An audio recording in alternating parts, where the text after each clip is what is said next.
tarde, cumprimento a todos com a paz do Senhor.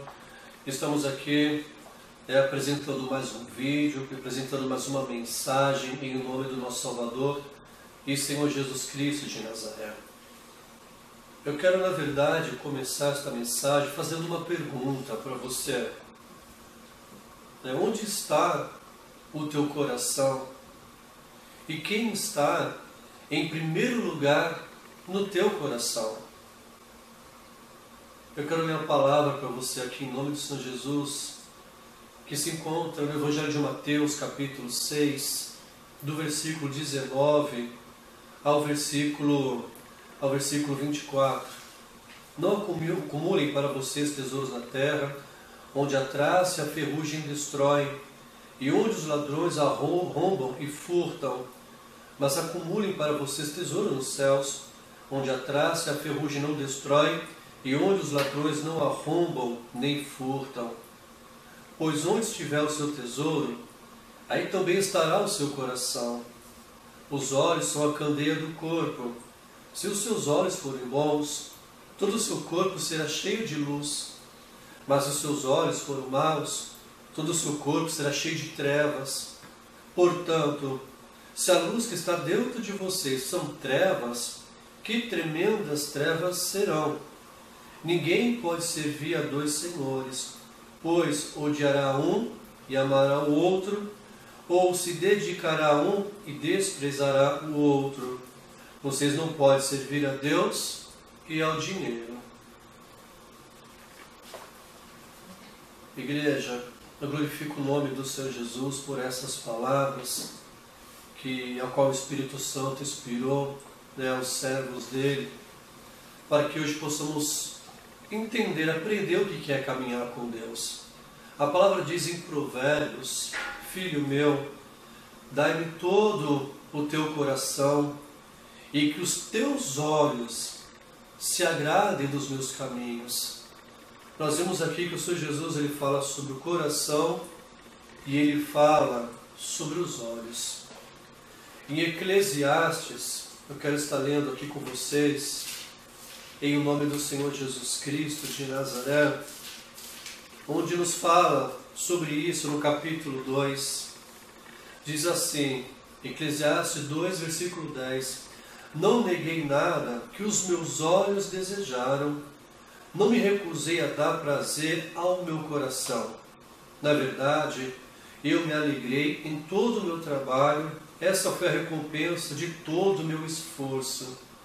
Contudo, quando avaliei tudo que as minhas mãos haviam feito e o trabalho que eu tanto me esforçava para realizar, percebi que tudo foi inútil, foi correr atrás do vento, não há nenhum proveito no que se faz debaixo do sol.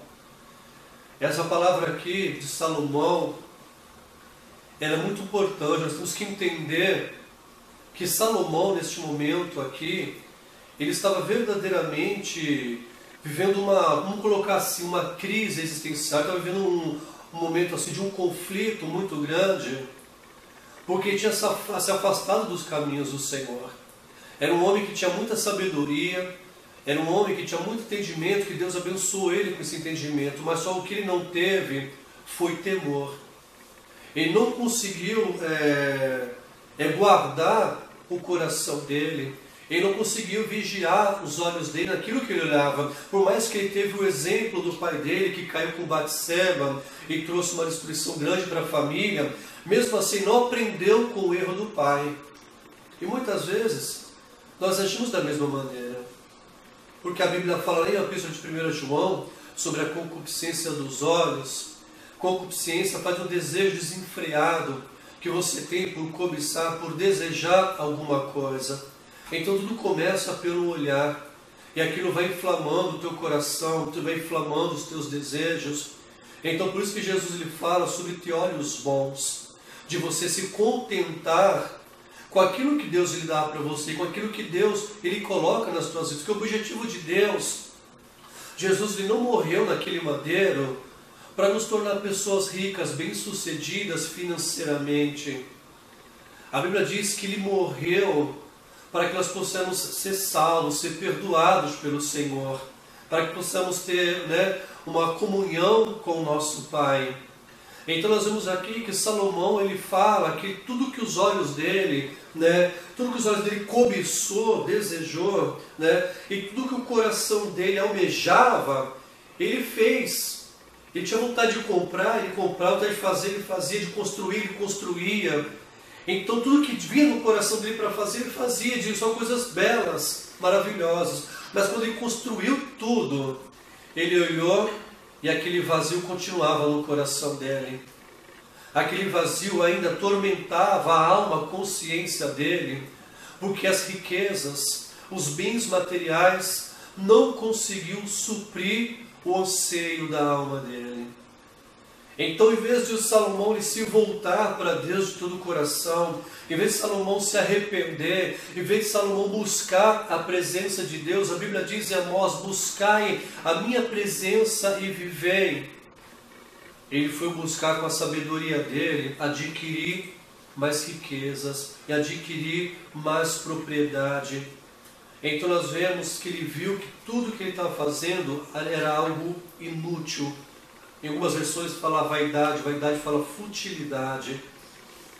A palavra, ela é muito séria quando se trata nesse aspecto, igreja, no aspecto financeiro. Esse não tem que ser o meu objetivo, esse não tem que ser o seu objetivo, não tem que ser o seu alvo. A palavra, ela é bem clara, lá quando fala sobre a questão de onde está o teu coração, é onde está o teu tesouro. Presta bem atenção, o povo de Israel, eles caíram, eles se afastaram da presença de Deus. E segundo a palavra diz, no livro de Oséias, louvado seja o nome do Senhor Jesus, que um espírito, presta atenção, um espírito de prostituição havia entrado no coração daquele povo. Oséias capítulo 5, versículo 4, suas ações não lhes permitem voltar para o seu Deus. O espírito de prostituição está no coração deles, não reconhecem o Senhor. É um povo que se vendeu ao materialismo, é um povo que se vendeu à ganância, à cobiça. Então nesse momento, um espírito maligno, ele começou a direcionar o coração daquele povo. Ele começou a influenciar o sentimento, o desejo, a vontade daquele povo. Presta atenção, o Espírito de Deus, ele habita no teu espírito, não na tua alma. Então, se o teu coração, ele for um coração ganancioso, ele for um coração que almeja as coisas do mundo, então você se torna um alvo muito fácil para Satanás, ele te manipular. A Bíblia diz, tudo que você tem que guardar, guarde o teu coração, porque dele procede a saída da tua vida. Eu sei que muitos hoje pregam sobre o evangelho da prosperidade.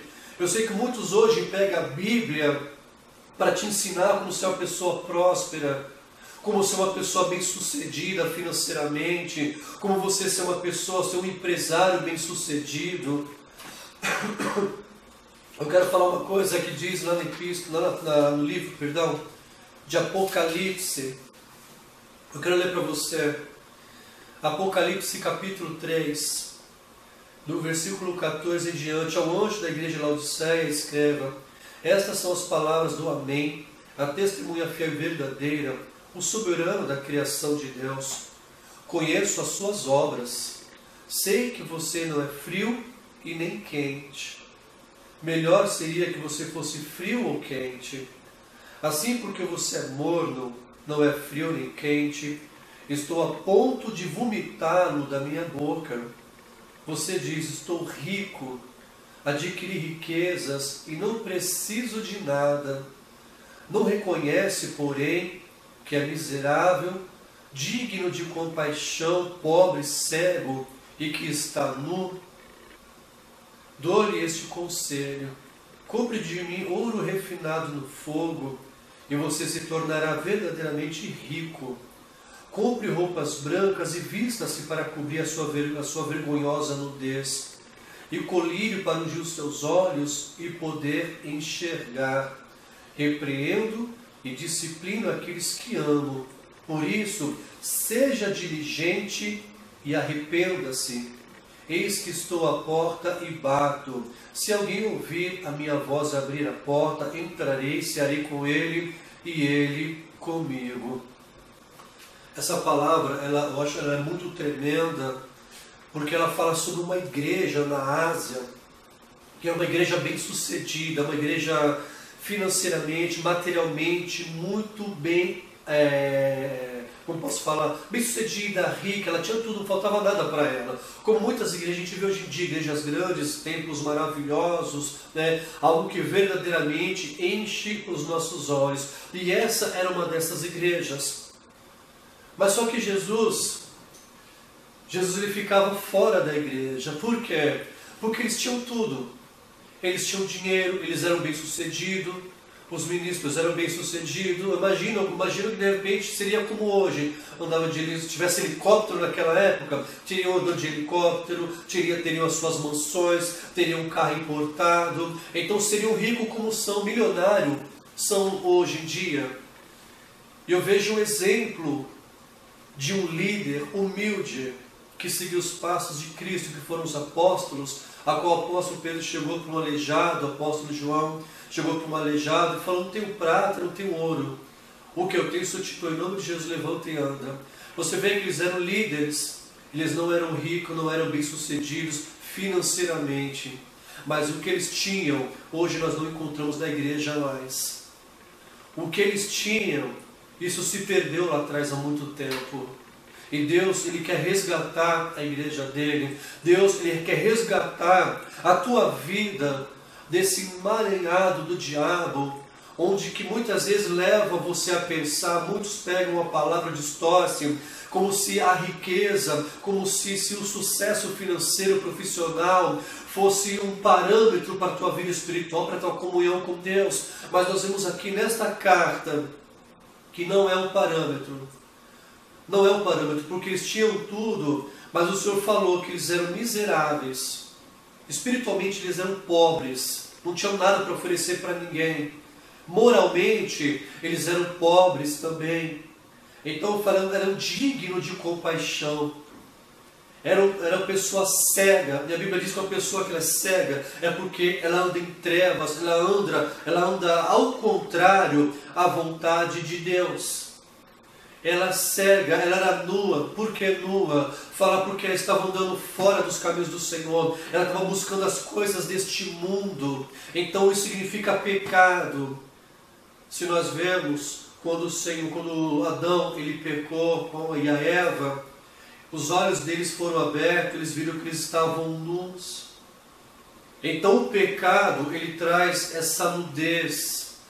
E a Bíblia diz que os santos do Senhor, eles têm que andar com veste de linho fino, que significa o ato de justiça do povo de Deus. A palavra fala bem claro que Ele repreende e disciplina aqueles que amam. Pois seja diligente e arrependa-se. Não use o sucesso financeiro e profissional como parâmetro para o sucesso, para uma vida com Deus. Porque nós vemos que quando Jesus ele foi tentado, Satanás tentou levar o Senhor Jesus Cristo a se prostrar diante dele. E que o Satanás ofereceu para Jesus? O que os líderes te oferecem hoje: riqueza, sucesso. Então o que Satanás ele ofereceu diretamente para Cristo, ele está usando hoje muita liderança para te oferecer também. Para oferecer dinheiro, riqueza para você, afastando o teu coração, a tua mente da simplicidade de Cristo, da pura devoção a Jesus Cristo. Satanás usando homens para corromper a tua mente, como diz lá em 2 Coríntios capítulo 11, versículo 3. E o Senhor quer trazer uma restauração na tua mente, no teu coração, mas é necessário que você verdadeiramente entenda o amor de Deus, entenda que Deus ele é zeloso. A palavra fala em Tiago, capítulo 4, louvado seja o nome do Senhor Jesus. Adúlteros, vocês não sabem que a amizade com o mundo é inimizade com Deus? Quem quer ser amigo do mundo, faz-se inimigo de Deus. Poderosa essa palavra, poderosa porque a nossa mensagem é te levar a ter comunhão com Deus, é te levar a um relacionamento com Deus por intermédio de Jesus Cristo, na pessoa do Espírito Santo. Mas vocês, muitos, estão sendo ensinados por líderes a ser amigo do mundo, a se prostrar diante de Mamon, a entregar o coração a Mamon. A Bíblia diz que Deus procura verdadeiros adoradores que adorem em espírito e em verdade. Verdadeiramente você tem que se entregar a Cristo, tem que andar no Espírito Santo, tem que andar de acordo com a verdade, porque Jesus, Ele é a verdade, Ele é o caminho, Ele é a vida. Louvado seja Deus. A Bíblia fala, meus amados, em nome de Jesus Cristo, na epístola de 1 Timóteo, louvado seja o nome do Senhor. Se alguém ensina falsas doutrinas e não concorda com a sã doutrina de nosso Senhor Jesus Cristo e com o ensino que é segundo a piedade, o ensino segundo a piedade está falando de ensinos que te levam a amar e a respeitar Deus e tudo que pertence a Deus. A Bíblia diz, guarda no teu coração, Jesus, o primeiro mandamento: amarás, pois, o Senhor teu Deus, com todo o teu coração, com todo o teu entendimento e com toda a tua força. Se Deus, Ele não é o primeiro no teu coração, na tua vida, você não é um verdadeiro adorador. E você precisa ser um verdadeiro adorador.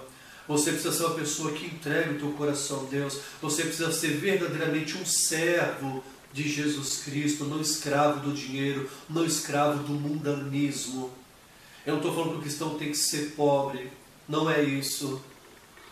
Eu estou falando que o cristão, ele tem que ter a fonte, ele tem que ter o foco, ele tem que ter o alvo que é Cristo Jesus. Ele tem que ter uma vida alicerçada na rocha, que é Cristo, alicerçado ali, fundamentado na palavra de Deus. Não siga tudo que é vento de doutrina, não deixe se levar por sinais, porque a Bíblia diz que surgirão falsos profetas que realizarão sinais, enganarão até mesmo, se possível, os próprios eleitos. Louvado seja Deus. Ele diz assim: é orgulhoso e nada entende. Presta atenção, vou ler mais uma vez. Se alguém ensina falsas doutrinas, não concorda com a sã doutrina de nosso Senhor Jesus Cristo, e com o ensino que é segundo a piedade, que é o amor, respeito para com Deus e com aquilo que pertence a Deus, a sua palavra, é orgulhoso e nada entende. Esse tal mostra o interesse doentio por controvérsias e contendas acerca de palavras que resultam em inveja, brigas, difamações, suspeitas malignas. Preste atenção, o que divide a igreja hoje em dia é o sucesso. Uns querem ser melhor do que outro. Uns querem ter um tempo maior do que outro. Uns querem ter mais tempo na televisão, na rádio do que o outro. Uns querem ter mais membro do que o outro. Uns querem ter a igreja mais abençoada do que o outro. Nós vemos que é uma contenda, não há unidade, não há o espírito de unidade que é o espírito de Cristo. Louvado seja o nome do Senhor. Ele diz: e atritos constantes entre aqueles que têm a mente corrompida e que são privados da verdade, os quais pensam que a piedade é fonte de lucro. Louvado seja o nome do Senhor. Muitos acham que os dons, que a palavra de Deus é uma fonte de lucro, usam aquelas palavras, usam versículos da Bíblia, porque o obreiro é digno do seu salário. Meu amado, quando o Senhor lhe separou os apóstolos para pregar a palavra, eles falaram que o Senhor Jesus falou: vai, não leve alforje, não leve roupa, não leve prata, não leve nada com vocês, porque o trabalhador é digno do seu alimento. E é Deus que providencia tudo, é Deus que sustenta, é Deus que move. Deus, Ele não chamou a mim, você, qualquer outro pregador, para ser pessoas ricas, milionárias. O apóstolo Paulo, ele abria mão dos direitos dele, muitas vezes de receber oferta, alguma coisa da igreja, para não colocar tropeço diante das pessoas, para não dificultar uma pregação do evangelho. E hoje, muitos tipos de pregador não estão nem aí com a salvação das almas, eles estão preocupados com o bolso, com riqueza. Tem muitos que foram tirados do monturo e hoje são conhecidos como pregadores milionários. São ricos para com o mundo, são, mas miseráveis diante de Deus. Cego, pobre, no digno de compaixão. Então são pessoas que têm que ter compaixão delas. Então a Bíblia fala sobre privados da verdade, os quais pensam que a piedade é fonte de lucro, né? Eles pensam que Deus os chamou para que pudesse usar isso para ganhar dinheiro. E ganham. E com eles ganham muito dinheiro, porque infelizmente muitas ovelhas não conhecem a palavra do Senhor, muitas ovelhas não conhecem a verdade, vê sinais, então acaba dando o que não tem, né? São ensinados a barganhar com Deus. Eu quero falar uma coisa em nome de Jesus. Se você já aceitou a Cristo, você é filho, você é herdeiro e você é co-herdeiro. Então você não precisa ficar mendigando com o teu pai. Você não precisa ficar, né, fazendo troca com o teu pai, porque é tudo teu. Mas só que o teu pai, ele quer o teu coração, ele quer um relacionamento com você. Ele quer uma comunhão, ele quer uma intimidade. Ele quer revelar Cristo no teu coração. E revelar Cristo através da tua vida, por meio do Espírito Santo. Louvado seja o nome do Senhor. A palavra diz, em 2 Pedro, capítulo 2, versículo 3, em sua cobiça, tais mestres os explorarão com histórias que inventaram. Há muito tempo a sua condenação paira sobre eles e a sua destruição não tarda. Preste bem atenção, você pode falar, não, eles podem ser salvos, mas, né, são homens de Deus, são homens que estão fazendo a obra, mas são homens que estão esfolando as ovelhas, são homens que estão usando a palavra de Deus de uma forma errada, não estão usando de uma forma legítima. Porque foi Jesus que falou, de graça recebeste, de graça dai. Então se Deus te dá um dom, Deus te dá um ministério, você não tem que cobrar por aquilo que Deus te dá, porque isso te torna um ladrão. Isso te torna um falso pregador, um falso mestre. Louvado seja Deus, isso te torna verdadeiramente um lobo no meio das ovelhas. Então a palavra fala, amados, estejais atentos. Não deixe se levar por aparência, por palavra, mas atente verdadeiramente para o fruto. O fruto que eu falo não é de obra, não é de cura, milagre. Mas o fruto que eu falo é o amor, é a fidelidade, é o domínio próprio, equilíbrio, aquilo que ele vive segundo Deus pelo Espírito Santo. É verdadeiramente revelar a vida de Deus. É andar em simplicidade, humildade. O Senhor ele fala no livro de Amós. São 3 coisas que Deus pede para caminhar com Ele. A humildade, a misericórdia e a justiça. São frutos, são virtudes do Espírito de Deus. Então isso diferencia verdadeiramente quem caminha e quem não caminha com o Senhor. Eu quero aqui em nome de Jesus estar encerrando esta mensagem. Eu peço que Deus venha iluminar os olhos do teu coração em relação à palavra. Que verdadeiramente haja um despertamento, que você entregue o teu coração, os teus olhos estejam fixos somente em Jesus Cristo de Nazaré. Que você leve os teus pensamentos às coisas do alto onde Cristo está. Peça ajuda do Espírito Santo e Ele fará muito mais além daquilo que você pede ou pensa para a glória do Senhor Jesus. Que Deus abençoe a tua vida ricamente, em nome de Jesus Cristo de Nazaré, ou a tua família seja abençoado para a glória do Senhor. Que Deus te abençoe. Uma coisa só peço, é por ela que eu vivo.